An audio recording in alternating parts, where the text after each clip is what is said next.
Hello and welcome to episode 10 of Stay at Home STEAM with Mrs. Nicholson. Today we're going to be doing a couple of experiments that deal with air pressure. So air pressure we talk about a lot during our weather units. Air pressure is the weight of air that's pressing down on us at all times in our atmosphere. So when we're talking about the pressure of that, the weight of that, it's actually about close to 15 pounds of pressure per square inch of anything. So you have 15 pounds per square inch pressing down on your body at all times. When you think about 15 pounds, think about a 5-pound bag of sugar, how much that weighs. That's 3 of those. That amount of air weighting and pressing down on you at all times. Luckily, you've got the same amount of pressure pressing from the inside of you so you don't completely combust and crushing yourself. So we're going to do a couple of experiments today that deal with air pressure that I find is kind of fun to show just how strong that air pressure can be. The first one we're going to do is just to show the strength of air pressure even when faced with the weight of something else. So we're going to take a cup, and you can use any type of cup you want. Glasses, I have a plastic container here. So we're going to pour some water in. Doesn't matter how much. All right, so we got water in here. We have just a cardstock, which is just a piece of paper just made of cardstock that we're going to put on here. Now, as I'm doing this with my classes, I usually ask them to make a claim. When I do this and I flip it over and let go, what is going to happen to the water in the container? A lot of times you'll hear people predict that the water is going to fall out. We're going to show how that works. So if you're thinking about a claim right now, think about what do you think will happen when I flip this over. All right, so you need to make sure that you have your card centered on there, your palm facing down, and you're going to flip it over, and then you're going to let go. Now you can see we have the pressure of air is so strong coming up from underneath there that it is stronger than the weight of that water that's trying to get out of that container. So it is actually pressing down on that, okay? Pressing up, I should say, on that, and holding that in there. 15 pounds of pressure per square inch is holding that in. Now when you're flipping this back over, you might spill a little, just be careful with that. So you might want to do it over a sink the first time you try it, just in case you don't do it correctly. All right? Okay, so that's our first experiment.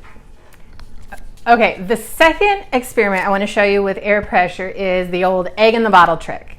And this one is pretty cool to watch because you take an egg, which is a hard-boiled egg, that you are going to try to get into a bottle, and you can tell that the egg is bigger than the opening of the bottle. So if I tried to force it in, it would break our egg.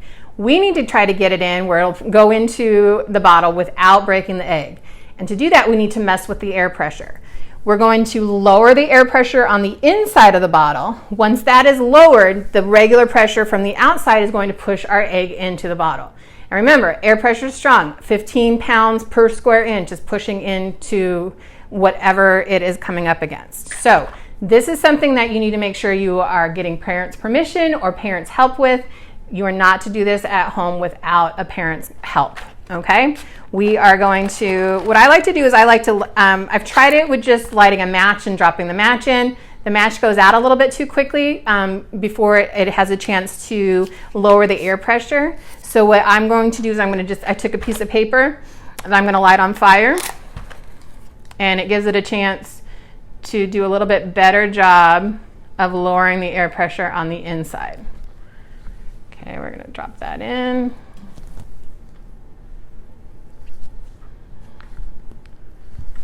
All right, and it's lowering the air pressure on the inside, and you see that you heard that plop sound. The egg went into the bottle, and you can see the bottle, the egg did not break, and it has dropped down into the bottle.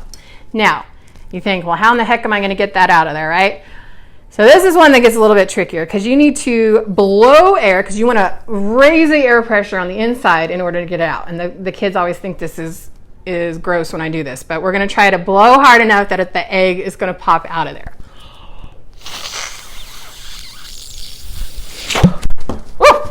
And the egg popped out of there for us.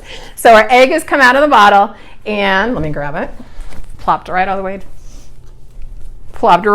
over onto the floor.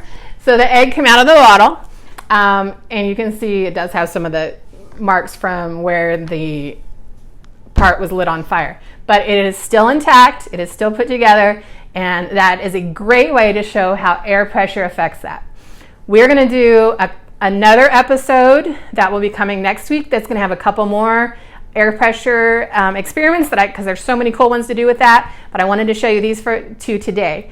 Do a little bit more research on air pressure. One thing I want you guys to look into and look up, a lot of times people say, oh, my bones, my joints are aching, so that means that the weather must be changing.